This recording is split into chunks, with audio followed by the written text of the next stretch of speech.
Bien, en el día de hoy, en este ciclo de seminarios o conferencias gratuitas que tenemos acerca de lo que es la adolescencia, desafíos y propuestas de cambio desde la terapia breve, el día de hoy tenemos al psicólogo Carlos Felipe Rivera, quien es psicólogo titulado de la Universidad Mayor, magíster en Psicología Clínica de la Pontificia Universidad Católica de Chile, diplomado en Pedagogía Universitaria y también se desempeña actualmente como docente en la planta de la Universidad Santo Tomás, donde ha recibido el premio de reconocimiento docente y también como coordinador interino del Centro de Atención Psicológica de la Universidad Santo Tomás.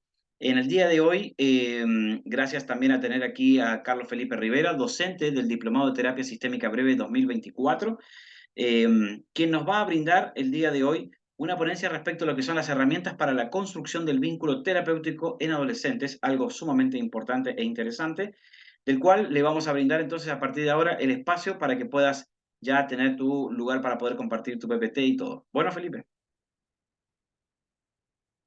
Perfecto, ahí se muchas te... gracias, Adrián. ¿Sí? ¿Se ve bien? Súper bien. Sí. Adelante. Perfecto. Bien, muy buenas tardes al grupo de colegas, ¿cierto? De Grupo Palermo, a colegas psicólogas y psicólogas que se han podido conectar también esta jornada y algunos estudiantes que vi también ahí de Universidad Santo Tomás. Bien, la presentación creo que ya está lista de mi persona. Soy psicólogo efectivamente y he dedicado gran parte de mi formación académica y profesional a la población infanto-juvenil, así que es un tema que me apasiona bastante, así que vamos a ver si logro transmitir algo de mi experiencia en algunas ideas durante esta jornada, ¿bien? Entonces, para comenzar, me gustaría comenzar con un movimiento un poco más experiencial, llevarlos a evocar un poco un viaje a la adolescencia, creo yo. Creo que vamos a hablar de un tema muy importante que es cómo establecer vínculo con adolescentes. Y parece interesante un primer movimiento que nos lleva a eso, ¿cierto? Conectarnos con cómo fue nuestra adolescencia. Ya tomémonos ahí unos minutos para hacer un largo viaje, un corto viaje ahí dependiendo de la edad de cada uno, por conectarse con cómo fue esa adolescencia, cuáles fueron quizás los principales desafíos de esa etapa, cómo era yo como adolescente.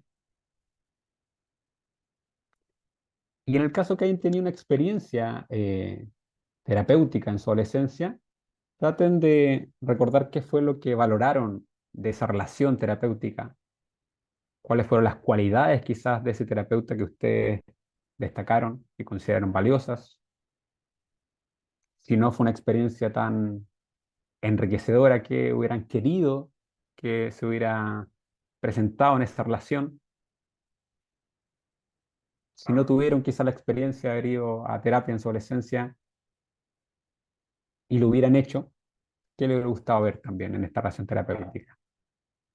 Tenemos que rondando algo de estas ideas durante esta presentación para ver si hay algo que conecta precisamente con eso, con lo que ya consideramos valioso de una relación terapéutica con adolescentes. Y también demos espacio para quizá algunas ideas nuevas que puedan aparecer en esta jornada. Bien, entonces, construcción de un vínculo terapéutico con adolescentes. Vamos a ir definiendo primeramente los términos. Como bien sabemos, hablar de vínculo terapéutico o relación terapéutica no es un concepto nuevo, ¿cierto? Hace más de 100 años ya un rockstar como Freud hablaba de transferencia y contratransferencia, por ejemplo. No ocupaba los términos que ocupamos hoy probablemente para hablar de este vínculo terapéutico, pero también hablaba de esta postura comprensiva que tenía que tener el analista para conectar con la parte más sana de su paciente. Años más tarde, por ejemplo, Rogers también nos hablaba de la aceptación positiva incondicional que había que tener con los pacientes, como una variable crucial también para lograr cambios significativos, ¿cierto? Entonces, lo quiero decir que los conceptos han sido estudiados ya hace mucho tiempo, se han conceptualizado de distintas maneras en distintos autores, modelos, teorías, pero me atrevería a decir que hay una suerte de consenso en considerar que el vínculo y la alianza es un predictor para el éxito terapéutico. No es la única variable, ¿cierto?, en juego, pero es una variable que es tremendamente influyente y muchas veces se asocia una sólida base vincular también al éxito terapéutico. Lambert, ¿cierto?, en 1992 trataba de aislar un poco las variables que influían en el cambio terapéutico. Hablaba de cuatro variables en particular, pero me gustaría detenerme en este 30%, ¿cierto?, en este buen porcentaje que es los factores comunes y de relación que explicarían el cambio terapéutico de las personas. Básicamente él plantea que hay algunos factores que son comunes a distintos modelos terapéuticos, que tiene que ver con, por ejemplo, la creación de una atmósfera, ¿cierto?, de apoyo, una relación terapéutica segura y sólida, un contexto que de alguna manera promueva la expresión emocional o que promueva la toma de perspectiva, por ejemplo, ya que de alguna manera, en mayor o menor medida, son comunes a distintos modelos terapéuticos. Y lo interesante al ver esta gráfica, que aparece al lado en un 15%, modelo teórico y técnica. Quiere decir que pareciera que estos aspectos transversales de relación son incluso más importantes o explican de mejor manera el cambio terapéutico que las personas pueden llevar a cabo en un proceso de intervención. Me gusta esta definición también de Bordi de 1979 porque nos va a dar un poco la hoja de ruta también de esta presentación que vamos a tener el día de hoy. Bordin hablaba que la relación terapéutica, o más bien dicho, la alianza terapéutica, se compone de tres elementos centrales. El vínculo positivo, que es básicamente esta suerte de compleja red de elementos positivos que se enmarcan en la relación terapéutica, como por ejemplo la empatía, la confianza, la aceptación, el respeto al timing del paciente, por ejemplo. Todo eso considerado como un vínculo positivo. Pero no es lo único en la alianza. También nos hablaba de el acuerdo sobre los objetivos, que de alguna manera el paciente no sintiera que el objetivo del proceso es algo impuesto, sino que sintiera que tiene un rol también en esta construcción. Por eso hablamos de motivo consulta u objetivos terapéuticos que son co-construidos, que el paciente tenga participación en esta definición del norte del proceso. Y finalmente, una tercera variable muy importante es el acuerdo sobre las tareas, que básicamente se refiere como a los métodos que vamos a usar para lograr un cambio terapéutico. En este sentido, el paciente también debe percibir que los métodos que vamos a utilizar se ajustan también, son coherentes, tienen sentido y de alguna manera van a lograr llevar al paciente hacia el cambio que está buscando en el proceso terapéutico. Entonces, como decía antes, me gusta esta definición porque va a ser un poco la hoja de ruta que vamos a utilizar durante esta presentación para tener algunas herramientas respecto a cada nivel presentado. Bien, pero en esta presentación no estamos hablando de vínculo terapéutico a nivel general, sino que lo estamos llevando a una población muy interesante que es la población adolescente, ¿cierto? Acá me gustaría ver qué emerge, qué evoca el concepto de adolescencia en nosotros, ¿cierto? No, no necesariamente tienen que decírmelo, pero que sí resuene por ahí. Si yo tuviera que definir la adolescencia en un concepto, por ejemplo, en una palabra o en una frase quizás, ¿cómo definiría la adolescencia? Probablemente en esa palabra que yo ocuparía o en esa frase que ocuparía, se encierran hartas como variables importantes sobre cómo yo me relaciono con esta población y también cómo experimento emocionalmente el enfrentarme a esta relación. Creo que es importante, ¿cierto? Me imagino que en más de alguno la definición tiene que ver con que los adolescentes son difíciles, quizás. Dejemos dando vueltas esa idea, adolescentes como difíciles. Si yo tuviera que responder esta pregunta, hablaría de cambios, ¿cierto? Creo que la adolescencia para mí, en mi humilde experiencia laboral con adolescentes, diría que el cambio y la transición es lo que más les identifica desde lo que yo puedo observar y también lo que nos ampara la psicología del desarrollo, ¿cierto? Una serie de cambios, crecimientos físicos, ¿cierto? Sabemos que hay un ritmo acelerado de crecimiento de peso, de estatura, aumento de masa muscular, por ejemplo, masa ósea, aumenta también la producción de hormonas sexuales, por ejemplo, en esta etapa. Hay un desarrollo cerebral que también es súper importante, ¿cierto? Sabemos que en la adolescencia está esta gran poda sináptica, ¿cierto? Donde hay una eliminación importante de conexiones neuronales que no están siendo utilizadas. Continúa desarrollándose la corteza prefrontal, por ejemplo, lo que permite mayor capacidad de planificación, de razonamiento, pero aún en construcción, ¿cierto? Todavía está ahí el trabajo no terminado, en desarrollo. Algo interesante también a nivel cerebral es que hay algunos cambios en el sistema de recompensa. Los adolescentes son más sensibles a la recompensa y eso explica muchas conductas de riesgo que pueden tener esta búsqueda de novedad quizás, cambios sociales, sin duda, ¿cierto? Estos padres que eran idealizados de alguna manera comienzan a desidealizarse, quizás comienza una progresión en la autonomía respecto a estas figuras parentales, y como sabemos, el grupo de referencia ahora comienzan a ser los pares, ¿cierto? Con todo lo que eso significa. Relaciones amorosas, relaciones de amistad, toman ahí un protagonismo muy grande en la vida de los adolescentes, ¿cierto? Estos cambios sociales son muy, muy importantes, muy interesantes. Y cambios psicológicos, sin duda, ¿cierto? Ahí aparecen autores clásicos también como Erickson, que nos habla de esta quinta etapa del desarrollo psicosocial, ¿cierto? Identidad versus confusión de roles, podría llamar esta etapa según Erickson.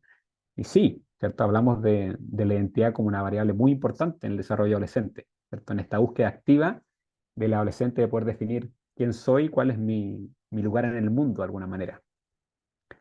Y aquí también aparece un desarrollo más importante de la autoconciencia, lo que también moviliza la autoestima, lo que también moviliza distintos cambios y fluctuaciones emocionales, ¿cierto? Entonces, una serie de cambios que acá podemos evidenciar.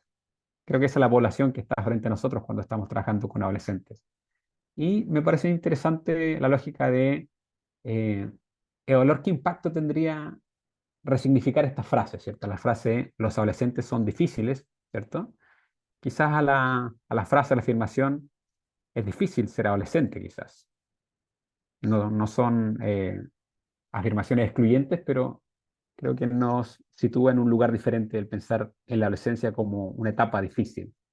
Y eso cómo nos lleva a movernos emocionalmente, cómo nos aproximamos entonces a esta etapa tan interesante, ¿cierto? Que es la adolescencia. Entonces, comencemos a imaginarnos a los adolescentes en el contexto de la terapia, ¿cierto? En el contexto de llegar a nuestras consultas.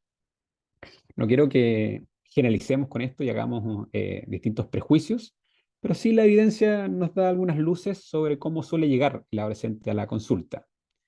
Y qué tan a menudo llegan los adolescentes por iniciativa propia. La verdad que al menos en mi experiencia no es algo tan frecuente, ¿cierto? Es en mi experiencia bastante habitual que los adolescentes lleguen de alguna manera en algún nivel presionados por otros, ¿cierto? Por un sistema escolar, por las figuras parentales, por ejemplo. Entonces no es tan habitual la figura de la consulta espontánea quizás en un adolescente, lo que implica entonces que no haya tanta conciencia sobre los problemas y que muchas veces comencemos con una baja motivación, ¿cierto? No quiero generalizar con esto y que digamos que siempre va a ser así de manera categórica, pero da esa sensación de que estas son algunas como condiciones que se establecen al momento de iniciar una terapia con adolescentes. Y otro elemento es que a veces hay una predisposición negativa en los adolescentes respecto a la figura del terapeuta, ¿cierto? Como si fuera a ser eh, otro adulto más de esta larga lista de adultos quizás que han intentado controlarles, corregirles de alguna manera. Entonces comenzamos con varios desafíos como terapeutas. No obstante, a pesar de eso, consideramos que la adolescencia es una etapa de mucha plasticidad psicobiológica, por lo tanto, es una etapa que da grandes oportunidades y posibilidades para las intervenciones psicoterapéuticas. De hecho, no pocos autores consideran que la adolescencia es una etapa privilegiada e ideal para establecer psicoterapia. Entonces hay que considerar los elementos quizás más complejos que mencioné antes como variables que debo aprender a sobrellevar el proceso, ¿cierto? Que no me lleve a quizás evitar esta población en la consulta, sino a saber cuáles son los desafíos que me voy a encontrar y cómo puedo resolverlos de la mejor manera. Bien, vamos con un poquito de ciencia eh, preliminar, ¿cierto? Solo con algunos elementos importantes respecto a qué dice la producción científica sobre la alianza con adolescentes, sobre el vínculo con adolescentes. Lo primero que quiero destacar acá es que la producción científica respecto a esto es mucho menor respecto a lo que puedo encontrar en la producción científica de alianza en población adulta. Ya sin duda que hay una diferencia significativa en ese sentido. No obstante, también hay información que me parece importante ir destacando. Acá voy a mencionar como alguna idea simplemente lo que aparece acá, porque me gustaría luego llevar la conversación a un terreno algo más práctico. Pero acá tenemos una serie de elementos que el autor Platt en 2008 plantea como elementos que favorecen esta alianza terapéutica. ¿Ya? Por ejemplo, acá hay muchos que me parecen interesantes, ¿cierto? O sea, la empatía como algo transversal, que lo vamos a revisar, ¿cierto? Una relación terapéutica personalizada, me gusta mucho eso, ¿cierto? Y me hace sentido. De alguna manera, nuestra terapéutica no es una terapéutica universal que vamos a utilizar de la misma manera frente a cada adolescente con un motivo de consulta similar, sino que cada proceso debiera ser singular y personalizado para el paciente que está frente a nosotros. Me gusta mucho el concepto de validación, ¿cierto? De la experiencia del paciente, esta actitud de alguna manera humanitaria, estar atento a las fluctuaciones de la alianza, creo que son elementos que me parecen sumamente interesantes y que la evidencia científica destaca como elementos que favorecen esta alianza.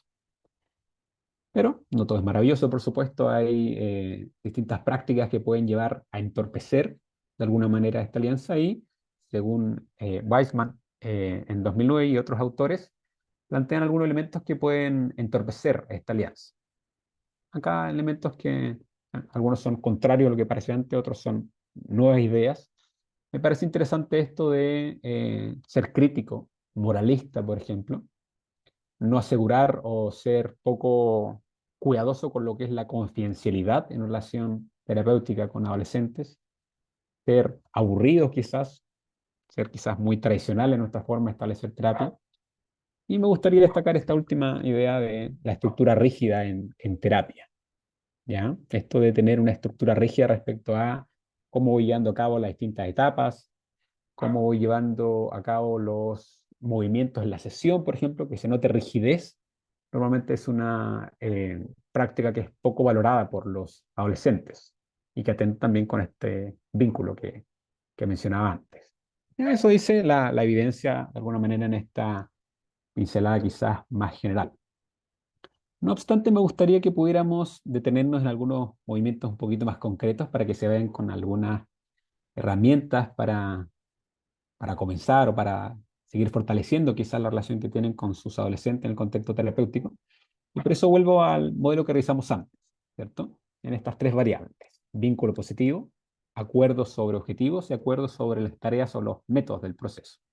Y vamos a comenzar con vínculo positivo. ¿Y a qué herramientas podremos encontrar acá para establecer un vínculo positivo con los adolescentes? Primera idea entonces a desarrollar, la importancia de establecer un clima empático y de aceptación del adolescente, ¿cierto? Dijimos antes que probablemente muchos adolescentes pueden llegar con esta preconcepción negativa del terapeuta como un adulto más que va a intentar corregirle, ¿cierto? Alguien más que va a tratar de imponerle su visión respecto a lo que le aqueja. Y nosotros intentamos ir un poco en contra de eso, ¿cierto? Queremos acá que aparezca el adolescente, ¿cierto? Lo que a él le pasa, cómo él está interpretando las distintas situaciones, cómo él está experimentando emocionalmente lo que le aqueja. Entonces, acá vamos a establecer un clima empático y de aceptación. Rogers, por ejemplo, nos hablaba que la empatía es esencial para comprender las experiencias de los adolescentes. Otro autor acá nos plantea que mientras más empatía y aceptación consigamos transmitir al paciente también, mejor va a ser la relación, más motivación vamos a lograr, mayor adherencia. Entonces, hay consenso nuevamente en que la empatía es una variable central del proceso. Y acá me gustaría poder diferenciar entre tres conceptos que utilizamos mucho al hablar de alguna manera esta conexión emocional con los adolescentes, que son empatía, normalización y validación. ¿Cierto? Conceptos que utilizamos muchas veces, pero creo que no está de más poder recapitularlos, quizás. La empatía básicamente lo entendemos de manera muy coloquial como colocarse, ¿cierto?, en los zapatos del otro. Y desde nuestra disciplina la idea es un poco similar, ¿cierto? Quizás más técnica, pero está en esa lógica. Es básicamente intentar percibir el marco de referencia del otro, ¿cierto? Con sus aspectos cognitivos, emocionales. Intentar percibir este marco de referencia, pero sin perder de vista nuestro propio punto de vista, finalmente. ¿Cierto? Que es una precondición, esta empatía es una precondición también para poder normalizar y validar también la experiencia del otro. Cuando hablamos de normalizar, básicamente es transmitirle al otro, ¿cierto?, que su experiencia es una experiencia esperable, que es frecuente, que las personas que están pasando lo que está pasando eh, piensen de esa manera, se sientan de esa manera o actúen de una manera determinada, ¿cierto? Le decimos que muchas personas reaccionarían de una manera similar en las mismas condiciones, ¿cierto? Intentando normalizar a un grupo de personas. Pero la validación intenta ir un punto más allá, un nivel más allá. La validación se conecta con la experiencia singular de ese adolescente que está frente a nosotros, ¿cierto? Acá no es a todos los adolescentes les gusta más estar con sus amigos que con sus padres. No, no normalizamos acá la experiencia porque la validación implica conectar con lo que le pasa a ese adolescente que está frente a mí, ¿cierto? Es normal o tiene sentido o es comprensible que sea más difícil para ti recurrir a tus padres porque sientes que ellos están en este momento en una etapa diferente de sus vidas y me conecto con lo que el adolescente me ha entregado como material. Entonces valido desde su experiencia, ¿cierto? Desde su historia, desde su contexto actual, desde su situación actual. Por lo tanto, es ir un paso más allá, es conectarme con su experiencia personal. Y para eso tenemos distintos movimientos que son transversales, ¿cierto? De alguna manera, estas prácticas las vemos en realidad casi cualquier modelo, pero no está de más decirlos porque también permiten ayudar a construir esta base vincular, que es escuchar y observar, pero siempre le damos ese apellido, ¿cierto? Que es escucha activa, ¿cierto? Esta escucha que está presente, concentrada, muy alineada con el otro, ¿cierto? Y distintos movimientos como el parafraseo, ¿cierto? Cuando estamos ocupando fragmentos del relato del paciente y los colocamos nuevamente en la conversación, el reflejar las emociones también que estamos ahí experimentando y transmitir comprensión, ¿cierto? Este clima empático, entonces, lo que logra es eso, conectarnos con este adolescente que está frente a nosotros. Y acá podemos ver alguna idea respecto al qué, ¿cierto? O sea, el qué es transmitir al otro que su experiencia tiene sentido, pero el cómo es tan importante como el qué, ¿cierto? O sea, o más importante que el qué incluso, ¿cierto? Validamos de una manera muy especial, ¿cierto? Validamos con una mirada, ¿cierto? Que es compasiva. Normalmente bajamos un poco la velocidad de nuestra forma de hablar, es un tono más evocativo, ¿cierto? Y nos tomamos el tiempo que sea necesario, ¿cierto? Hay que tener cuidado con esta idea de, entiendo que es difícil para ti, pero, o sea, la validación dura una frase y luego viene toda la invalidación. No, la validación es quedarnos un momento ahí, ¿cierto? En entender tu experiencia, en darle sentido a tu experiencia. Y luego de eso iremos haciendo movimientos de resignificar, de tomar distancia respecto a pensamientos o formas de actuar o relacionarse, pero primero establecemos un clima empático. Tu experiencia tiene sentido, ¿cierto? Tu experiencia, la forma en que tú ves las cosas, es bienvenida en este contexto. Y eso ya genera un cambio, una predisposición positiva en los adolescentes. Otra idea importante a destacar acá es brindar un espacio de confianza y confidencialidad. Esto me parece que es clave. Sabemos, ¿cierto?, que es una práctica eh, muy requerida e importante en nuestra profesión, pero la destaco también acá en población adolescente, ¿cierto? O sea, los adolescentes necesitan confiar en nosotros como terapeutas. Si los adolescentes nos ven a nosotros como aliados de los padres, la verdad que vamos a perder ahí cierta conexión con ellos y la verdad que somos aliados de la familia que está frente a nosotros, ¿cierto? Intentamos que nuestra alianza sea ahí con todo el sistema familiar, pero es importante que el adolescente no perciba que hay una alianza exclusiva con los padres, ¿cierto? Y que nos interesa la conexión con ellos y por lo tanto le brindamos también un espacio de confianza y confidencialidad. De hecho, como saben, nuestro código de ética, ¿cierto? También lo explicita y nos demanda esto, ¿cierto? Que el secreto profesional esté ahí como una variable importante del proceso y que resguardemos en todo momento la confidencialidad de este paciente que está frente a nosotros, y específicamente de este adolescente. Entonces mantenemos un secreto profesional, ¿cierto? Mantenemos la confidencialidad. Entonces es una variable importante también como movimiento para establecer este vínculo, el asegurar un nivel de confidencialidad. No obstante, aquí coloqué un símbolo de advertencia, ¿cierto? Porque Hay algo importante también al hablar de confidencialidad, que es que la confidencialidad que le ofrezco a un adolescente es una confidencialidad que es limitada, ¿cierto? Tiene un límite. ¿Cuál será ese límite, cierto? No lo vamos a dibujar de manera tan categórica hoy porque da para distintos debates, pero al menos tenemos algunas directrices generales, ¿cierto? Acá aparecen algunos ejemplos cuando nosotros estamos obligados o presionados también a tener que romper este encuadre de confidencialidad. Y me gusta pensarlo como una suerte de triada de peligro, ¿ya? Normalmente lo pienso así, como una triada de peligro. Creo que cuando el adolescente es un peligro para sí mismo, nos demanda ahí tener que revisar este secreto profesional. ¿Qué pasa cuando el adolescente es un peligro para un tercero, por ejemplo? Misma dinámica. Y en esta tercera parte de esta triada quizás del peligro, tenemos qué pasa cuando el adolescente está en peligro por la acción de un tercero, ¿cierto? O hay algún tipo de vulneración o negligencia o abuso, por ejemplo, es un poco la misma idea. Entonces la invitación acá en este punto es, sí, es muy importante la confidencialidad, pero esta es limitada y es un factor protector que los adolescentes lo sepan desde el comienzo, ¿cierto? Si nosotros no explicitamos que esta confidencialidad es limitada y a medida que avance el proceso tenemos que desafiarla, es mucho más probable que se produzca una ruptura en esa alianza difícil de reparar. Por lo tanto, la invitación es a que sea algo explícito con los adolescentes desde el comienzo. Bien, acá otra idea importante, ¿cierto? Mostrarnos genuinamente interesados en sus intereses y su cultura. Esto me parece que es clave, ¿cierto? Vamos a pensar que desde la terapia narrativa, que también veríamos en el diplomado, ¿cierto? Los pacientes usualmente llegan a la terapia con una narrativa saturada por el problema, ¿cierto? Que está muy centrada en el motivo de consulta, en la sintomatología, en lo problemático.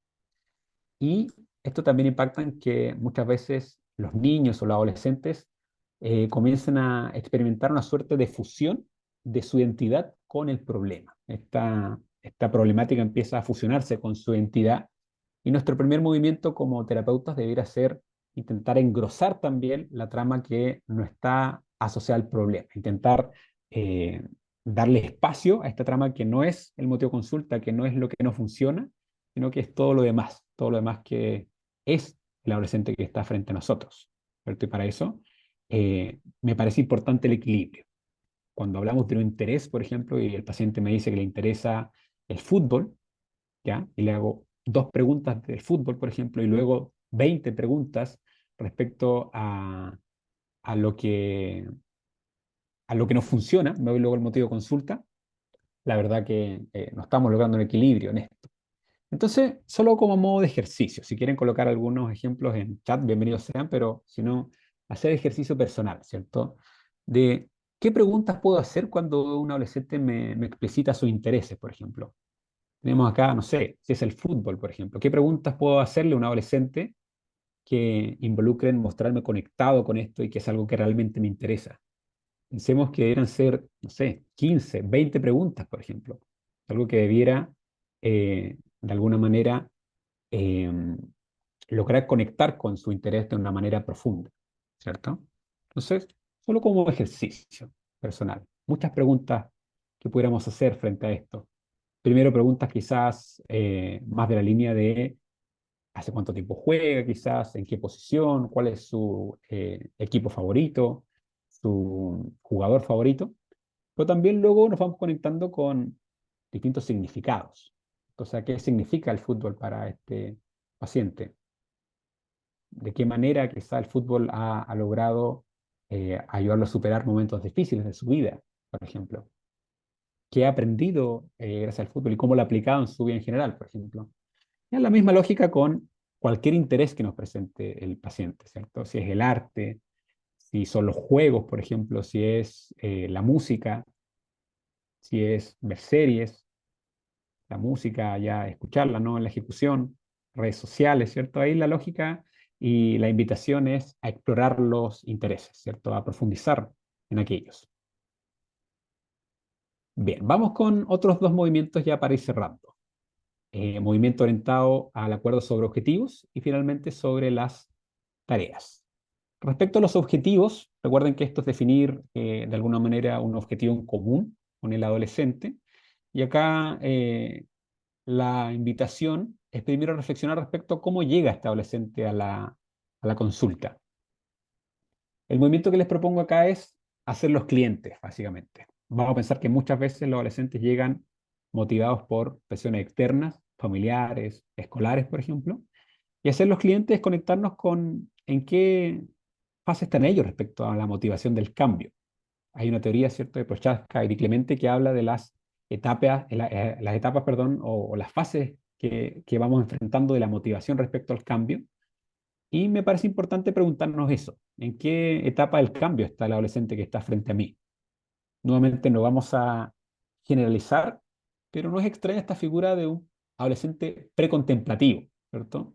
Que no visualiza un problema. Entonces es difícil pensar en cómo vamos a solucionar algo cuando todavía no hay ni siquiera una concepción de un problema a la base. Entonces para eso la entrevista motivacional nos da distintos movimientos que son transdiagnósticos sobre cómo poder ir problematizando con el adolescente. Pero es a través de otro movimiento, en realidad más significativo, más valioso, que es hacer aflorar, evocar de alguna manera sus deseos y proyectos vitales, ¿cierto? ¿Qué es lo que desea este adolescente que está frente a nosotros? ¿Cuáles son sus proyectos? ¿De qué quiere que se trate su vida? ¿Qué tipo de relaciones quiere cultivar, cierto? Y cuando eso empieza a tornarse cada vez más claro, empezamos a hacer otros movimientos que se llama desarrollar discrepancias. Es decir, de manera muy sutil, vamos logrando que el paciente se conecte con la distancia que hay entre su repertorio conductual, es decir, las cosas que hace, y sus valores, las cosas que de alguna manera quiere conseguir. Una bonita forma de la terapia centrada en soluciones, ¿cierto? Que también vamos a ver en el diplomado, es la pregunta milagro, que es para precisamente ir notando un poco más claro este panorama que el adolescente quisiera para sí. Entonces, esta lógica de realizar una imaginería, en la cual durante la noche, por ejemplo, el problema que ha llevado al paciente a consultar se ha solucionado, y preguntarle entonces cómo se daría cuenta al día siguiente de todos estos como cambios que se han producido. Cómo se relacionaría con los otros, qué pasaría con cómo se ve a sí mismo, por ejemplo. Entonces, interesante para articular de alguna manera con estos objetivos terapéuticos. Y aún en esto, siempre conectándonos con los intereses del adolescente, ¿cierto? ¿Qué pasa si acá el interés del adolescente tiene que ver con Marvel, por ejemplo? Bien, me parece que es una buena alternativa